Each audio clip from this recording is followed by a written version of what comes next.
6 న్యూస్కి స్వాగతం. విద్యార్థుల మధ్య జన్మదిన వేడుకలు ఘనంగా జరుపుకున్న బూక్య లక్ష్మి, పాల్గొన్న కౌన్సిలర్ బూక్య శ్రీనివాస్.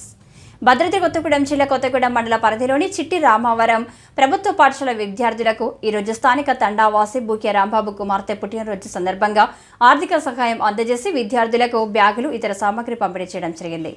ఈ కార్యక్రమంలో ముఖ్య అతిథిగా పాల్గొన్న స్థానిక కౌన్సిలర్ బూక్య శ్రీనివాస్ మాట్లాడుతూ ప్రభుత్వ పాఠశాల విద్యార్థులకు, అంగన్వాడీ పిల్లలకు సహాయం చేయమని అడగగానే తన కూతురు పుట్టినరోజు సందర్భంగా సుమారు 10,000 రూపాయలతో విద్యార్థులకు కావలసిన బ్యాగులు, పెన్నులు, పెన్సిళ్లు, పలకలు తదితర సామగ్రిని సహాయం చేయడం జరిగిందని, అలాగే రానున్న రోజుల్లో మరికొన్ని మంచి కార్యక్రమాలు చేపట్టాలని వారు కోరారు.